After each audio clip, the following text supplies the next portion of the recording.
जय सीताराम बंधु आपण अनेक अनेक स्वागत जनावि आपणकर विश्वजित चैनल तरफ ये मोर प्रिय भगवत श्रोता बंधुगण विश्वजित चैनल तरफ सादर स्वागत जनावि आज एक छोट प्रयास आरंभ करुच्ची गोस्वामी तुलसीदास श्रीरामचरित मानस जहाँकि एक पुण्यदायी और सरल सुंदर भाव में बुझा जाइथिबा एक ग्रंथ जहाँकि जीवन को सरल सुंदर भी कर दिए।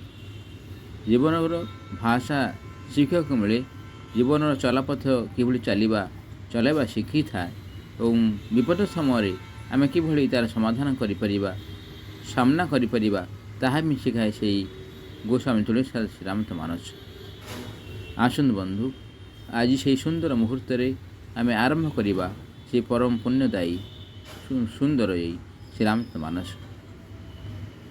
आमे पूर्व अध्याय शुणुले जे प्रभु श्रीराम माँ सीता को बुझाऊँच कहते जे तुम्हें मु वन को जाऊँगी बोली तुम्हें कौन वन को जावा उचित जीवा कथा नुहे तुम्हें जाओ ना बोली कहते से विषय आम शुणी से उदाहरण देते जे एकजिदिया भाव कि भाव एकजिदिया फल संकट कि सामना करने पड़े संकट किसी सामना होती से गालव मुनि और राजा नहुष को उदाहरण देते किंतु प्रकृति गालव मुनि थे अति सुंदर और जड़े गरीब निष्कपट जड़े शिष्य विश्वामित्र शिष्य थे से सदाबले पाठ पढ़ा इच्छा करुले तेणुक पाखे किसी पैसा पतर नाला तेणु विश्वामित्र भाविले जे पिलाटी अति गरीब तो मुझे पाठ पढ़ेबी इच्छा अनुसार पाठ पढ़ेली सुंदर भाव पाठ पढ़ेली किंतु गालव मुनि चाहिए जे प्रभु को गुरुदेव को किसी गुरुदक्षिणा देवाई गुरुदक्षिणा बाबद से भाविले जे 800 कला दिव्य घोड़ा देवी गुरुदेव को किंतु दिन पर दिन बीतीगला से ता पूरण करें ना परिणत है अति कष्टदायी से भाव राजा नहुष कथा विचार करवा। राजा नहुष थे परम भक्त भगवान देवदेव महादेव शिष्य माने भक्त थे सहित अति प्रिय थे तेणु माँ पार्वती भी नहुष को राजा नहुष को पाखे अति भक्ति से बहुत प्रीत हो जाते तेणु सदाबले सका उठिले दिन सारा महाराज नहुष सदाबले भगवान भक्त भगवान शिव को प्रार्थना करती भगवान शिव माँ पार्वती आसी दर्शन दियंती सबुदिन ये एक मुहूर्त एपरी एक आनंद मुहूर्त सदाबले घटी थाए।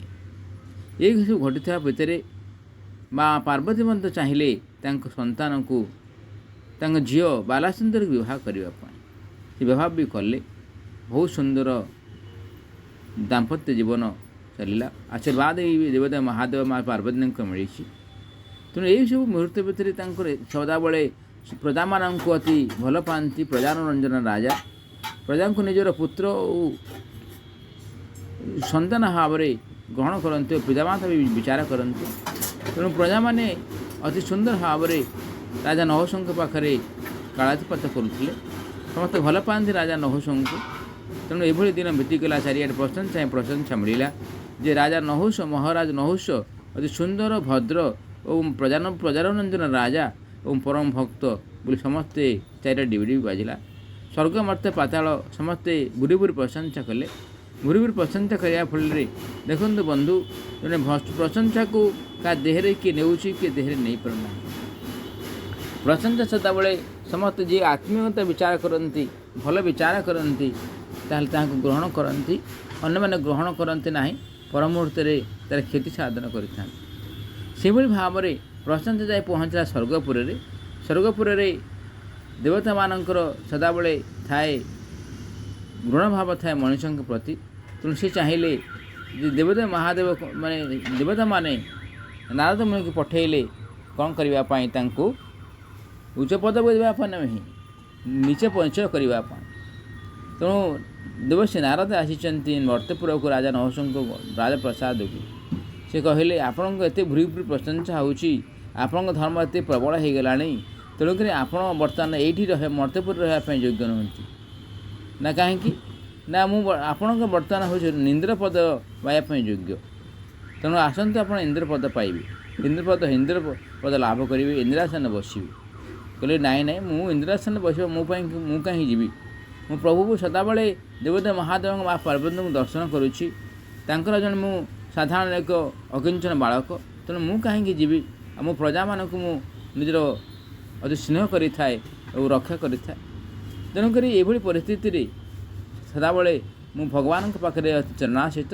ତେଣୁ ମୁଁ କାହିଁକି ଯିବି? ମୋର ଆବଶ୍ୟକତା ନାହିଁ।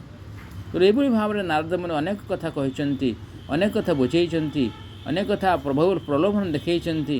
ତେଣୁ ବାଧ୍ୟ ହୋଇକି ଯାଇଛନ୍ତି ରାଜା ନହୁଷ କୋଣରୁ ଇନ୍ଦ୍ରପୁରରେ କିଛି ଦିନ ରହିଲା ପରେ ଦେବତାମାନେ ମନ ଭିତରେ କଥା କୁହାକୁ ହେଲେ, ଗୁରୁ ବୃହସ୍ପତି କଥା କୁହାକୁ ହେଲେ ଏ ମଣିଷଟେ ସ୍ୱର୍ଗପ ରହିବା ଉଚିତ ନୁହେଁ। କେତେଦିନ ରହିବ? 6 ଦିନ ରହିଗଲେ ଆମ ଇନ୍ଦ୍ର କୁଆଡ଼େ ଯିବେ ହେରି? ଆମ ଇନ୍ଦ୍ର ତ ଅଛନ୍ତି। ଇନ୍ଦ୍ର ନଥିଲେ ବୋଲି ଆମେ ତାଙ୍କୁ ବସେଇ ଦେଲେ ସେଠି। ତେଣୁ ଏଭଳି କୂଟଚକ୍ରାନ୍ତ କରି ତାଙ୍କୁ ବର୍ତ୍ତମାନ ମନ ଭିତରେ କୂଟନୀତି କପଟତା ଭିତରେ ସେ ଚାହିଁଛନ୍ତି ଯେ ଇନ୍ଦ୍ରାଣୀଙ୍କୁ ସେ ବ୍ୟବସ୍ଥା କରିବା ପାଇଁ। ତେଣୁ ଦେବର୍ଷି ନାରଦ ଆସି ପହଞ୍ଚିଛନ୍ତି ରାଜା ନହୁଷଙ୍କ ପାଖରେ, ଇନ୍ଦ୍ର ନହୁଷଙ୍କ ପାଖରେ। ଇନ୍ଦ୍ରଙ୍କୁ କହିଛନ୍ତି ତମେ ଇନ୍ଦ୍ର ହେଲ ସତ, କିନ୍ତୁ ତୁମର ଇନ୍ଦ୍ରାଣୀ ନାହାନ୍ତି। ନାରୀ ପଦ ଦେଇ ନାରୀ ଟିକେ ନ ରହିବ କ'ଣ ଭଲ ଲାଗିବ? ଆପଣଙ୍କ ଟିକେ ନାରୀ ବ୍ୟବସ୍ଥା କରୁନାହାନ୍ତି, ଇନ୍ଦ୍ରାଣୀ ବ୍ୟବସ୍ଥା କରୁନାହାନ୍ତି। ନା ମୋର କ'ଣ ହେବ ଇନ୍ଦ୍ରାଣୀ? କିଛି ମୋର ଆବଶ୍ୟକତା ନାହିଁ। ଏଭଳି ତାଙ୍କ ମନ ଭିତରେ କୁବୁଦ୍ଧି ବସାଯାଇଛି। ତେଣୁ କହିଛନ୍ତି ସଚି ଅଛନ୍ତି ପରା, ଇନ୍ଦ୍ରାଣୀ ସଚି ଅଛନ୍ତି, ତାଙ୍କୁ ଆପଣ ବିବାହ କରୁନାହାନ୍ତି, ତାଙ୍କୁ ଡାକୁନାହାନ୍ତି, ସେ ଆପଣଙ୍କ ପାଖରେ ରହିବ। ସେ ତ ଅଛନ୍ତି ଆପଣଙ୍କର। ନା ମୋ ପର ସ୍ତ୍ରୀ ମୋର ଆବଶ୍ୟକତା କିଛି ନାହିଁ ବୋଲି କହିଛନ୍ତି ରାଜା ନହୁଷ। କିନ୍ତୁ ତାପରେ ପ୍ରଲୋଭନ ଦେଖାଇଛନ୍ତି ଦେବର୍ଷି ନାରଦ ଦେବତାମାନଙ୍କର ଚକ୍ରାନ୍ତ ବିଷୟରେ। ଦେବର୍ଷି ନାରଦଙ୍କ କଥାରେ ପଡ଼ି ସେ କହିଲେ ଇନ୍ଦ୍ରାଣୀ ପାଖକୁ ଯାଇଛନ୍ତି, ସଚିଙ୍କ ପାଖକୁ ଯାଇଛନ୍ତି। ସଚି କ'ଣ କରିଛନ୍ତି ନା ଆସିଛନ୍ତି, ସେ କହିଲେ ଯେ ତୁମେ ମୋତେ ବିବାହ କରିବ ତାହେଲେ ସପ୍ତର୍ଷି ମଣ୍ଡଳ ବା ସପ୍ତ ଋଷିଙ୍କ କାନ୍ଧରେ ବସି ଯଦି ଆସିବ ତାହେଲେ ମୁଁ ତୁମକୁ ବିବାହ କରିବି।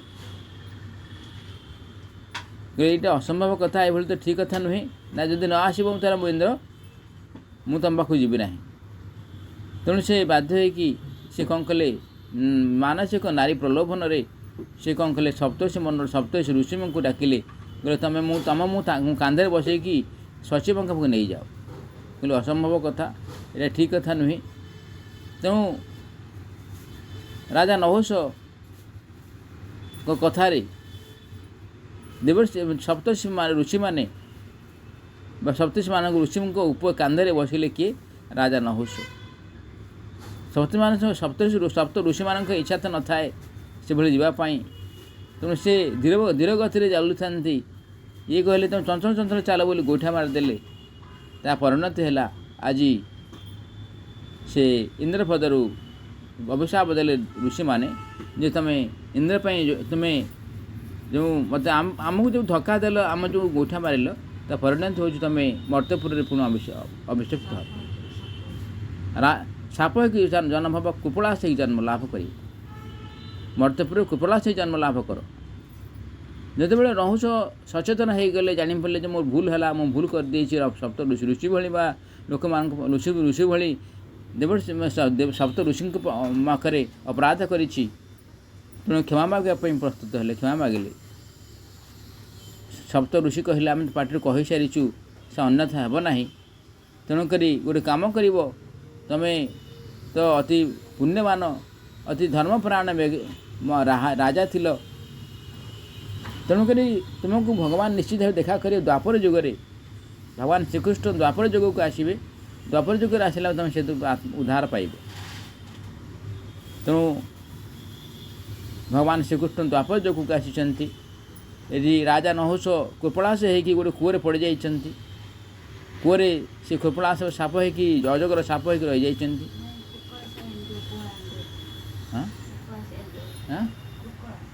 ଏଣ୍ଡୁଅ ହଁ, ସେଭଳି ମାନେ କୃପଳାସ ଭାବେ ଯାଇକି ଆମେ ବଡ଼ ଏଣ୍ଡୁଅ ହେଇକି ରହିଯାଇଛନ୍ତି। ତ ଏଣ୍ଡୁଅକୁ ସେ ଦେଖିଲେ, ସେ ଲାଞ୍ଜ ଦେଇକି ଉଠେଇଲେ ଭଗବାନ ଶ୍ରୀକୃଷ୍ଣ। କୌତୁହଳ ପିଲାମାନେ ଯାଇଥିଲେ ସେଠି ଖେଳିବା ପାଇଁ ଜଙ୍ଗଲ ପ୍ରତି ଦେଖିଲେ ଯେ ଭଗବାନଙ୍କ ପିଲାମାନେ ଜଙ୍ଗଲକୁ ଯାଇଥିଲେ ଖେଳିବା ପାଇଁ ଦେଖିଲେ ଯେ ଗୋଟେ କୂଅରେ ଗୋଟେ ପଡ଼ିଯାଇଛି ଗୋଟେ ଜୀବ ଅତି ସୁନ୍ଦର ଅତି ବିରାଟ ଜୀବ ସେଟା କ'ଣ ବୋଲି ଭଗବାନ ଶ୍ରୀକୃଷ୍ଣଙ୍କୁ ଡାକିଲେ। ଶ୍ରୀକୃଷ୍ଣ କ'ଣ କଲେ, ଭଗବାନ ଶ୍ରୀକୃଷ୍ଣ କଲେ ଆସିଲେ ଦେଖିଲେ ଗୋଟେ ବିରାଟ ଆକାରର ଜୀବ ପଡ଼ିଛି। ତେଣୁ ସେ କ'ଣ କଲେ, ଲାଞ୍ଜକୁ ଟାଣି ତାକୁ ଆତ୍ମୋଦ୍ଧାର କଲେ। ସେ କୃପଳାସୁର ବର୍ତ୍ତମାନ ଦିବ୍ୟ ଜ୍ୟୋତି ଭାବରେ ଦେବତା ଭାବରେ ବର୍ଣ୍ଣିତ ହୋଇ ସେ ପୁଣି ଭଗବାନ ଶ୍ରୀକୃଷ୍ଣଙ୍କ ଶରଣାବେନ୍ଦରେ ସମର୍ପିତ କଲେ। ଏଭଳି ଭାବରେ ଭଗବାନ ଶ୍ରୀରାମ ମହାମୁନି ଗାଲବଙ୍କ କଥା, ରାଜା ନହୁଷଙ୍କ କଥା କହୁଥିଲେ ଯେ ତୁମେ ଏକଜିଦିଆ ହୋଇ ରୁହ ନାହିଁ, ବହୁତ ସଙ୍କଟ ଓ ଅସୁବିଧାରେ ପଡ଼ିବ ବୋଲି କହିଛନ୍ତି। ଏକଥା ଆମେ ଶୁଣିଲେ, କିଛି ଜାଣିଲେ। ଆସନ୍ତେ ଆଜି ସେଇ ପ୍ରଭୁଙ୍କର ସେଇ ଦିବ୍ୟ ନାମକୁ ସ୍ମରଣ କରିବା, ମନ ଭିତରେ ଆନନ୍ଦ ଅନୁଭବ କରିବା, କିଛି ଶିଖିବାକୁ ମଧ୍ୟ ପାଇବା ସେଇ ଗୋସ୍ୱାମୀ ତୁଳସୀ ଶ୍ରୀରାମଚନ୍ଦ୍ର ମାନସ। ଆସନ୍ତୁ ପ୍ରଭୁଙ୍କ ସେ ଦିବ୍ୟ ନାମକୁ ଟିକେ ସ୍ମରଣ କରି ମନକୁ ଆତ୍ମତୃପ୍ତି ଲାଭ କରିବା। ଆସନ୍ତୁ ମୋ ସହିତ ବି ଆପଣମାନେ ଭଜନ କରନ୍ତୁ। ପ୍ରେମ ମୁଦିତ ମନସେ କହୁ ରାମ ରାମ ରାମ, ଶ୍ରୀରାମ ରାମ ରାମ, ଶ୍ରୀରାମ ରାମ ରାମ, ଶ୍ରୀରାମ ରାମ ରାମ। ପ୍ରେମ ମୁଦିତ ମନସେ କହୁ ରାମ ରାମ ରାମ, ଶ୍ରୀରାମ ରାମ ରାମ, ଶ୍ରୀରାମ ରାମ ରାମ, ଶ୍ରୀରାମ ରାମ ରାମ, ଶ୍ରୀରାମ ରାମ ରାମ। ପିତା ମାତା ବନ୍ଧୁ ସଖା सब ही राम नाम, पिता माता बंधु सखा सब ही राम नाम, श्री राम राम राम, श्री राम राम राम, श्री राम राम राम, श्री राम राम राम, श्री राम राम राम, श्री राम राम राम, श्री राम राम राम, श्री राम राम राम। जय सीताराम बंधु, पुणी थे आपण मानू विश्वज्योति चैनल सादर स्वागत जनाऊँगी। हे मोर परम बंधु परम सखा, आपण मानू प्रणाम जनाऊँगी, भगवान को प्रणाम जनाऊँगी। आसंत बंधु, आज से सुंदर कथा प्रभु श्रीरामकर कथा शुणा, माँ सीता को कौन कहते कौन बुझाऊँ।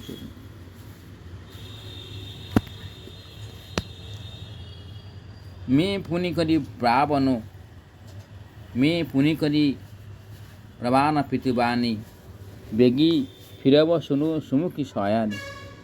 दिवस जात नहीं लाग ही बारा, सुंदरी शिख बनो सुनहु समारा, सुनहु हमारा। हे सुमुखी, हे बुद्धिमती, मु पितांग वचन सत्य करी शीघ्र फेरी आसबि। दिन गड़ी जाकू विलम्ब घटे नहीं। हे सुंदरी, मोर उपदेश शुण। भगवान श्रीराम कहते जे 14 वर्ष वनवास पिता सत्य पालन कर जंगल को जाऊँगी, बण को जाऊँगी, से शीघ्र सरीज। शीघ्र सरीगला मु तुम पाक पुणी फेरी आस। जो हठ करहु प्रेम बस बामा, तो तुम दुख पाऊ परिणामा। कानन कठिन भयंकर भारी, घोर घाम हिम बारी बयारी।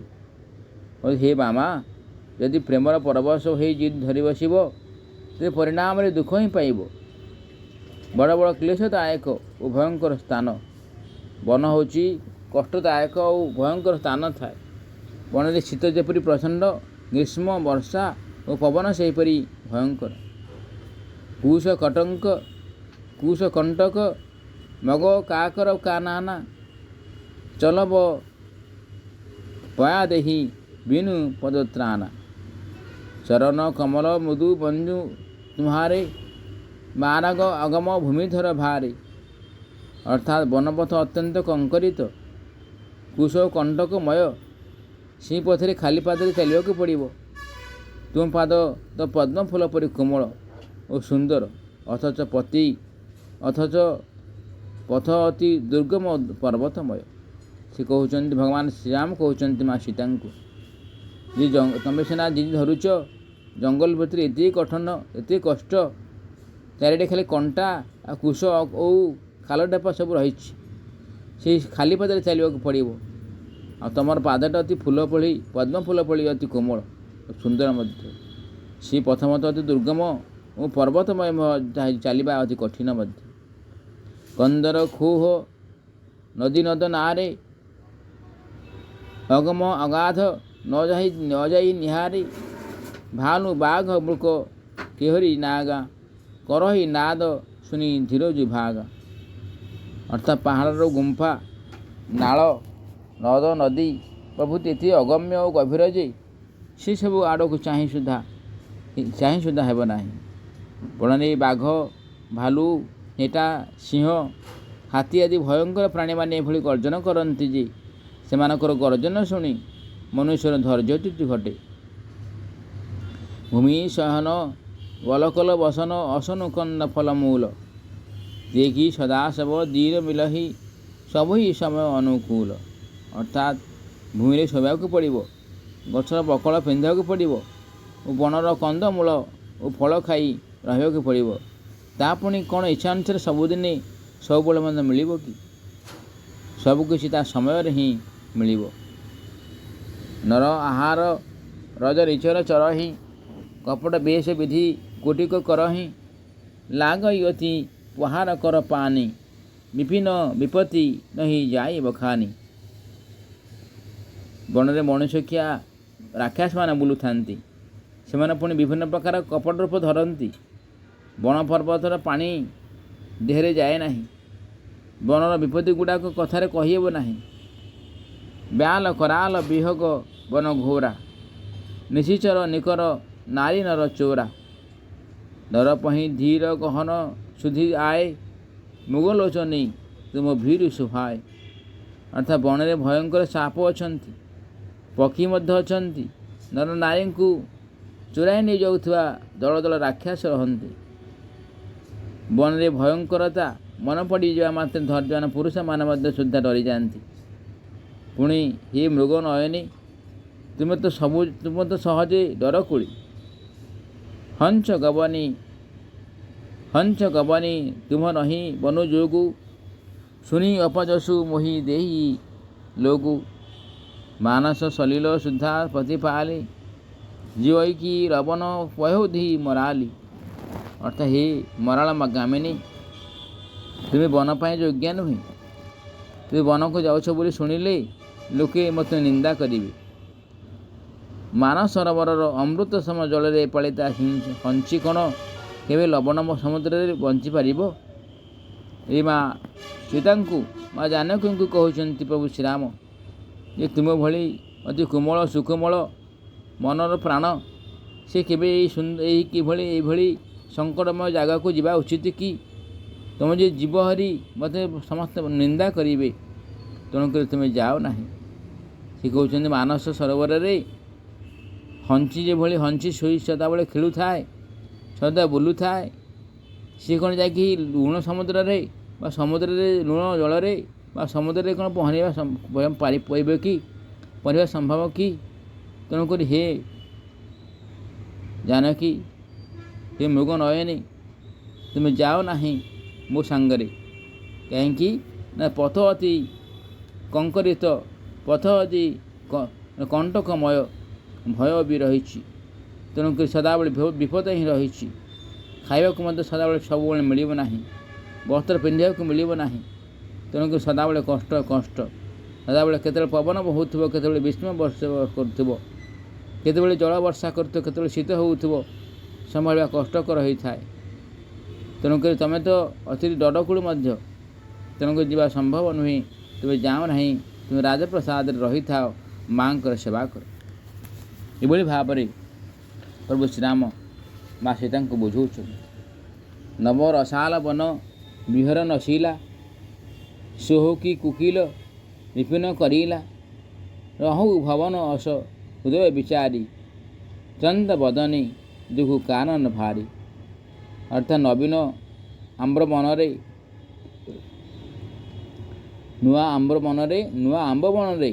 ବିହାର କରୁଥିବା କୋଇଲି କ'ଣ ପତ୍ରହୀନ କଣ୍ଟା ବନରେ ଶୋଭା ପାଇବ? ଏ ଚନ୍ଦ୍ରମୁଖୀ ଏସବୁ କଥା ବିଚାର କରି ତୁମେ ଘରେ ରହିଯାଅ, ବନରେ ଚଳିବା ବଡ଼ କଷ୍ଟ। ମା ସୀତାଙ୍କୁ କହୁଛନ୍ତି, ଉଦାହରଣ ଦେଉଛନ୍ତି ଯେ ନୂଆ ଆମ୍ବ ବଣ ବିହାକୁ ଥା କୋଇଲି କ'ଣ ପତ୍ରହୀନ କଣ୍ଟାବନ ଶୋଭା ପାଇବ? କାହିଁକି ନା କୋଇଲି ସଦାବେଳେ କ'ଣ କରେ ନା ଆମ୍ବ ଗଛରେ ବସିବାକୁ ବହୁତ ପସନ୍ଦ କରେ।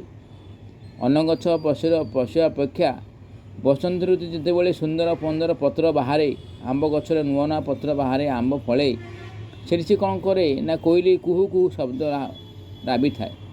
କାହିଁକି ସେ ମନରେ ଆନନ୍ଦ ଥାଏ ଯେ ବସନ୍ତ ଋତୁ, ସୁନ୍ଦର ପବନ ବହୁଛି, ଶୀତଳ ପବନ ବହୁଛି, ଆମ୍ବ ଗୁଡ଼ାକ ନୂଆ ନୂଆ ପତ୍ର ଦେଇଛନ୍ତି, ସୁନ୍ଦର ଭାବେ ବାସ୍ନା ହେଉଛି, ଫଳ ବି ଦେଇଛନ୍ତି, ଆମ୍ବ ଫଳ ବି ଦେଇଛନ୍ତି। ତ ସୁନ୍ଦର ଜାଗାରେ କୋଇଲି ରହିବାକୁ ବହୁତ ପସନ୍ଦ କରେ। କୋଇଲି କ'ଣ ଗୋଟେ କଣ୍ଟକିତ ଯେଉଁ ପତ୍ର ଯେଉଁଠୁ ଝଡ଼ି ଯାଇଥିବ ସେ କଣ୍ଟାବନ କ'ଣ ସେ ରହିବାକୁ ପସନ୍ଦ କରିବ କି? ତେଣୁକରି ହେ ଚନ୍ଦ୍ରମୁଖୀ କହୁଛନ୍ତି, ପ୍ରଭୁ ଶ୍ରୀରାମ କହୁଛନ୍ତି ହେ ଚନ୍ଦ୍ରମୁଖୀ, କାହିଁକିନା ମା ଚନ୍ଦ୍ର ଭଳିଆ ଦେଖିବା ପାଇଁ, ଚନ୍ଦ୍ର ଯେଭଳି ସୁନ୍ଦର ରୂପବାନ, ସୁନ୍ଦର ସଦାବେଳେ, ତେଣୁକରି ସେ ତାକୁ ମାଆଙ୍କୁ କହିଛନ୍ତି ଚନ୍ଦ୍ରମୁଖୀ, ହେ ଚନ୍ଦ୍ରମୁଖୀ କହିଛନ୍ତି, କାହିଁକିନା ମା ସଦାବେଳେ ଚନ୍ଦ୍ର ଭଳିଆ ସୁନ୍ଦର, ଅତି ସୁନ୍ଦର। ତେଣୁ କହୁଛନ୍ତି ତୁମେ ଏଇଭଳି କଥା ବିଚାର କର ନାହିଁ, ତୁମେ ଘରେ ରହିଯାଅ, ଘରେ ରହିକି ସେବା କର ମାଆଙ୍କର। ତୁମେ ବଣରେ ଯିବା ଅତି କଠିନ ମଧ୍ୟ। ସହଜ ସୁହୃଦ ଗୁର ସ୍ୱାମୀ ସୁଖ ଯେଉଁ ନରଇ, ସହଜ ସୁହୃଦ ଗୁର ସ୍ୱାମୀ ଶିଖ ଯେଉଁ ନ କରଇ ଶିରମାନେ, ସୋ ପଛିତାଇ ଅଘାଇ ଗୁର ଅବଶୀ ହୋଇ ହିତହାନି। ଅର୍ଥାତ୍ ହିତକାମୀ ଗୁରୁ ଓ ସ୍ୱାମୀଙ୍କ ଉପଦେଶକୁ ଯେ ଶିରୋଧାର୍ଯ୍ୟ କରି ନ ମାନେ, ତାକୁ ବହୁ ଅନୁତାପ କରିବାକୁ ପଡ଼େ ଏବଂ ତା'ର ଅବଶ୍ୟ ଅମଙ୍ଗଳ ହୁଏ। ସେ କହୁଛନ୍ତି କାହା କଥା ମାନିବ ନାହିଁ, କାହା କଥା ମାନିବ? ସେ କହୁଛନ୍ତି ସଦାବେଳେ ଗୁରୁଙ୍କ କଥା ମାନିବ, ହିତକାମୀ ଗୁରୁ ଯିଏ ଅଛନ୍ତି ତାଙ୍କ କଥା ମାନିବ, ବା ସ୍ୱାମୀଙ୍କ ଉପଦେଶକୁ ଯିଏ ଶିରୋଧାର୍ଯ୍ୟ କରିବ, ସଦାବେଳେ ସେ ଭଲରେ ରହିବ। ଯଦି ନ ମାନିବ, କଥାକୁ ଶୁଣିବ ନାହିଁ, ତାହେଲେ ତାକୁ ଅନୁତାପ କରିବାକୁ ପଡ଼ିବ, ତା'ର ଅବଶ୍ୟ ଅମଙ୍ଗଳ ହେବ ବୋଲି କହୁଛନ୍ତି। ପ୍ରଭୁ ଶ୍ରୀରାମ କହୁଛନ୍ତି ମା ସୀତାଙ୍କୁ ବୁଝେଇ ଦେଉଛନ୍ତି ଜୀବନର ଆଧାର ଓ ସୁନ୍ଦର କିଭଳି ଭାବରେ ହେଇଥାଏ, ଜୀବନର ଚଲାପଥ କିଭଳି ସୁନ୍ଦର ହେବା ଉଚିତ, ସେ ବୁଝେଇ ଦେଉଛନ୍ତି। ପ୍ରଭୁ ଆସିଛନ୍ତି, ପ୍ରଭୁଙ୍କର ମାୟା ବିଚାର ପ୍ରଭୁ ହିଁ ଜାଣନ୍ତି, କିନ୍ତୁ ସଦାବେଳେ ପ୍ରଭୁ ଚାହାନ୍ତି ଯେ ଜଗତର କଲ୍ୟାଣ କରିବା ପାଇଁ ଆସିଛନ୍ତି। ଜଗତ କଲ୍ୟାଣରେ ମନ ରହିଛି। ପ୍ରଭୁଙ୍କ ଯେଉଁ ଉଦ୍ଦେଶ୍ୟରେ, ଦେବତାମାନଙ୍କ ଉଦ୍ଦେଶ୍ୟରେ ଆସିଛନ୍ତି, ସେ କ'ଣ ଜଙ୍ଗଲରେ ରହିବେ କି? ଆଉ ମା ସୀତା ତ ଆସିଛନ୍ତି, ପ୍ରଭୁଙ୍କ ପାଇଁ ଆସିଛନ୍ତି। ପ୍ରଭୁ ଯୁଆଡ଼େ ଯିବେ, ଯୁଆଡ଼େ ରହିବେ, ଯେଭଳି ଭାବରେ ରହିବେ, ସଦାବେଳେ ପ୍ରଭୁଙ୍କ ପାଖରେ ସମର୍ପିତ। ପ୍ରଭୁ ଶ୍ରୀରାମ ଖାଲି ମନକୁ ବୁଝେଇଲା ଭଳି କଥା କହୁଛନ୍ତି, କାହିଁକିନା ସେ ଜାଣିଛନ୍ତି ନିଶ୍ଚିତ ଭାବେ ଆଜି ମା ସୀତାଙ୍କ ପାଇଁ ହିଁ ଆରମ୍ଭ ହେବ ଏକ ମହାଯୁଦ୍ଧ। ସେଭଳି ଭାବରେ ସମ୍ପର୍କ ବଢ଼ିବ, ଅସମ୍ପର୍କ ବଢ଼ିବ, ଦେବତାମାନେ ବିଜୟ ଲାଭ କରିବେ, ଅସୁରମାନେ ନିପାତ ହେବେ, ସେହି ସମୟ ଆସି ପହଞ୍ଚିବ। ତେଣୁକରି ପ୍ରଭୁ ଶ୍ରୀରାମ ନ ଚାହିଁଲେ ମଧ୍ୟ ମା ସୀତା ଯିବେ କି ରହିବେ, ଆମେ ଆଗକୁ ଶୁଣିବା ଓ ଜାଣିବା ମଧ୍ୟ। ରହୁଛି ବନ୍ଧୁ, ଆପଣମାନଙ୍କୁ କିପରି ଲାଗିଲା ନିଶ୍ଚିତ କମେଣ୍ଟ ଦ୍ୱାରା ଜଣାଇବେ। ଜୟ ଶ୍ରୀରାମ ଲେଖିବାକୁ ଭୁଲିବେ ନାହିଁ। ରହୁଛି ବନ୍ଧୁ, ନମସ୍କାର। ଜୟ ସୀତାରାମ, ଜୟ ସୀତାରାମ, ଜୟ ସୀତାରାମ।